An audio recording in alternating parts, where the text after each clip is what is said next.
தஞ்சை உள்ளிட்ட டெல்டா மாவட்டங்களில் கோடை அறுவடை பணிகள் நிறைவடைந்தும் நெல்லை உடனடியாக விற்க முடியாத நிலைக்கு தள்ளப்பட்டுள்ளதாக விவசாயிகள் வேதனை தெரிவித்துள்ளனர்.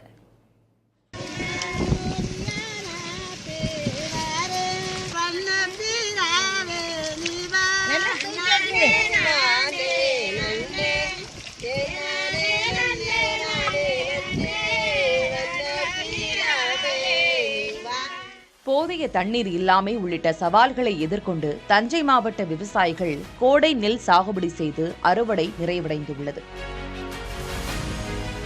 அறுவடையான நெல்லை நேரடி நெல் கொள்முதல் நிலையங்களில் விற்க மிகவும் சிரமப்படுவதாக விவசாயிகள் தெரிவிக்கின்றனர். நெல் விற்க மூட்டைக்கு 40 ரூபாய் வரை கேட்பதாகவும் இது தவிர நெல்லும் எடுத்துக் கொள்வதாகவும் விவசாயிகள் வேதனையோடு கூறுகின்றனர். டிபிசிக்கு போனோம்னு சொன்னால் ஒரு பையக்கு 40 ரூபா வாங்குறாங்க.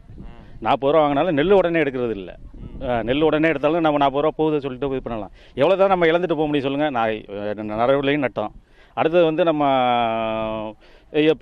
நெல்லை கொண்டு அங்கே நம்ம 15 நாள் பண்ண வேண்டியா இருக்குது. திருப்பி அதை நம்ம காய வைக்கணும். காய வைக்காமல் அப்படியே எடுக்க மாட்டாங்க. இவ்வளோ செலவு எங்கள்கிட்ட போக எங்களுக்கு கடைசியில் எங்களுக்கு எதுவுமே மிச்சமே கிடையாது. அந்த அளவுக்கு போயிட்டுருக்கு. அம்மாப்பேட்டை ஒன்றியம், ஒரத்தநாடு ஒன்றியம் உள்ளிட்ட பகுதிகளில் நேரடி நெல் கொள்முதல் நிலையங்களில் ஏராளமான நெல் மூட்டைகள் தேங்கியுள்ளன. பாடுபட்டு விளைவித்த நெல்லை விற்பனை செய்ய பெரும்பாடு பட வேண்டியுள்ளது. இந்நிலையில் அரசு அறிவித்த குறுவை தொகுப்பு திட்ட தொகையை பெற அதிகாரிகள் பணம் கேட்பதாக விவசாயிகள் கூறுகின்றனர்.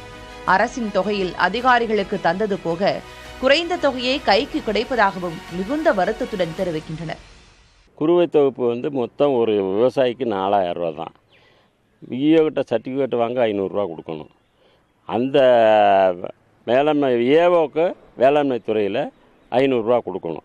அப்போ தான் உங்களுக்கு எங்களுக்கு அந்த 4000 ரூபாய்க்கு 3000 ரூபாய் கிடைக்கும். அது மாதிரி போயிடுது. அதனால் விவசாயிகளுக்கு இந்த குறுவை தொகுப்பு 135 கோடி ரூபா கொடுத்துருக்கேன்னு முதலமைச்சர் நேற்று கூட அறிவித்தார்.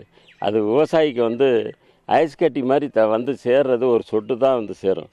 நெல் கொள்முதல் நிலையம் உள்ளிட்டவற்றில் தலைவிரித்தாடும் முறைகேடுகளை ஒழிக்க அரசு கடும் நடவடிக்கை எடுத்து அறுவடை செய்த நெல்லை காலத்தில் கொள்முதல் செய்ய வேண்டும் என்பதே விவசாயிகளின் எதிர்பார்ப்பாக உள்ளது.